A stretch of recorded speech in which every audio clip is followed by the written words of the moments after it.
আগস্টের শুরু থেকে খামারি পর্যায়ে দুধের দাম বাড়ানোর কথা থাকলেও এখনো তা বাস্তবায়ন করেনি রাষ্ট্রায়ত্ত সমবায় ভিত্তিক প্রতিষ্ঠান মিল্ক ভিটা। অন্য ৮ কোম্পানিও একই পথে হাঁটায় চরম লোকসানে পড়েছেন সিরাজগঞ্জের দুগ্ধ খামারিরা। সিরাজগঞ্জ রিপোর্টার মাহমুদুল হাসান উজ্জ্বলের প্রতিবেদন। ওয়ালটন এখন দেশের সীমানা পেরিয়ে পৌঁছে গিয়েছে 50টিরও বেশি দেশে। ওয়ালটন, ঘরে ঘরে বিশ্বজুড়ে।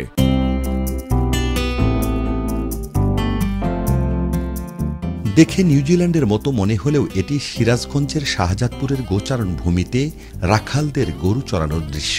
তবে এ জায়গায় এখন শুধু পানি আর পানি। বর্ষা মৌসুমে 4 মাস গোচারণ ভূমি থাকে পানির নিচে, ফলে কৃষকদের গরু পালন কঠিন হয়ে যায়। এই সময় সবুজ ঘাসের পরিবর্তে শুকনো খড়, খৈল ভুসি ও কৃত্রিম খাবার দিতে হয়। এ অবস্থায় দুধের উৎপাদন 40% কমলেও বেড়েছে খরচ। গেল মার্চে দুধের দাম লিটারে 5 টাকা কমায় মিল্ক ভিটা। আগস্টের শুরু থেকে দাম বাড়ানোর কথা থাকলেও তা এখনো হয়নি। যে খড়ের দাম, খৈল ভুসির দাম, তাতে আমার গরু পালায় প্রচুর টাকা লস যেতেছে বর্তমানে। গেল 6 জুলাই মৎস্য ও প্রাণী সম্পদ উপদেষ্টার দেয়া আশ্বাসেও বাড়েনি দুধের দাম।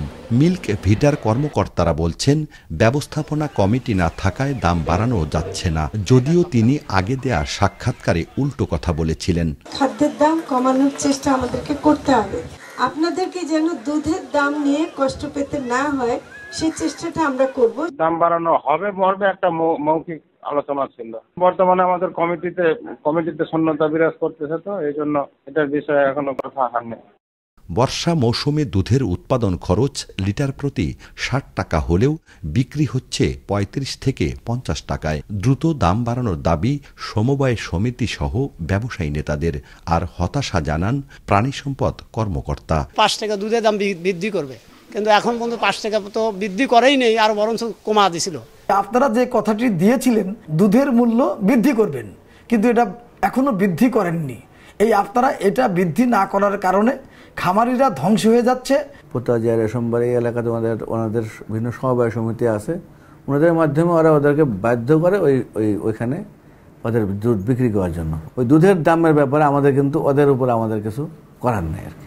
10 দিনের মধ্যে যদি দুধের মূল্য বৃদ্ধি না করা হয়, তাহলে আমরা বসে অনির্দিষ্টকালের জন্য দুধ আমরা সরবরাহ বন্ধ করতে বাধ্য হব।